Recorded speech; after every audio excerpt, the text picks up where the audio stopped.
Dear 10th class students, today we'll learn a new lesson in biology, human circulatory system.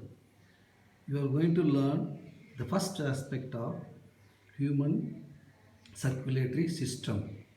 You write down in your notebook, human circulatory system consists of point number 1, blood, that is body fluid. It can be circulatory medium.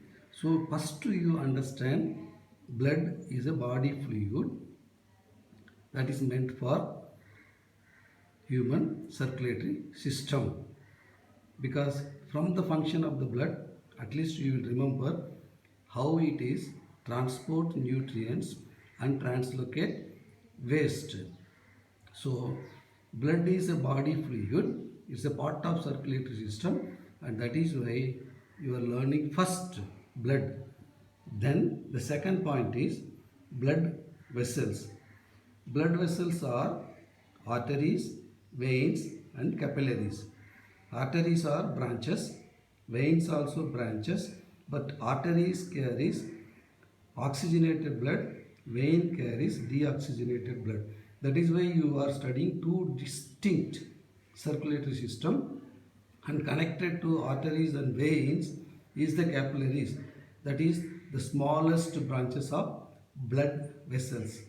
First you are remembering the point, blood is a body fluid, it's a part of human circulatory system, and if there is a blood and if the blood is connected with the blood vessels throughout the body, and the third point is there is a main organ, a pumping organ called heart.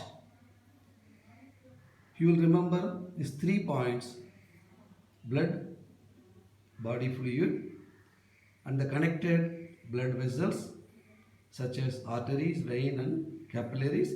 Capillaries, you try to take it smallest branches, because arteries are branches into and end with the cell.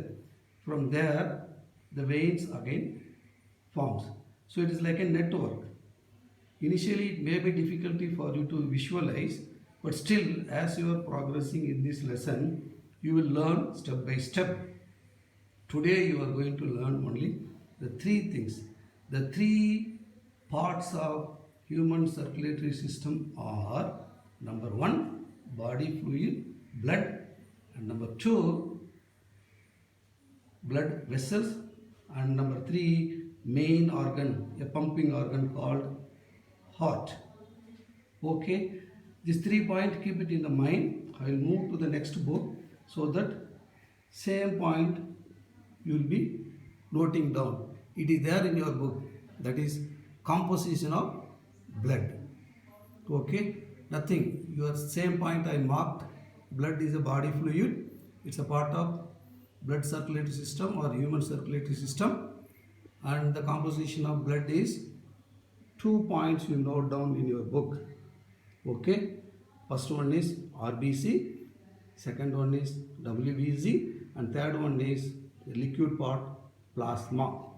Okay, in case of RBC, the point you have to remember is 2, because the life is RBC is 120 days. Okay, and the count in human blood is 4 to 6 million per cubic millimeter. Try to note down 4 to 6 million per cubic meter RBC, that is blood count. You can use hemocytometer so that you will count RBC, and its life is 120 days. These 2 points you have to remember for RBC. Then you go to WBC. For WBC, the life is 12 to 14 days, which means 2 weeks. And see the count, 5000 to 9000 per millimeter cube. These 2 points regarding the count and its function and its lifetime you should know. After that, go in your book, it is given in the tabular form of WBC. This is the WBC. Okay. It is grouped into two, granular and agranular, based on the presence and absence of nucleus. Okay. The table will help you to understand what is the role of WBC. Try to remember, you have learned human circulatory system consists of body fluid, blood, and now the blood is connected with the blood vessels, and the blood vessels is carried out by a main organ called heart that has 4 chambers. Now you note down the 2 functions of blood at least.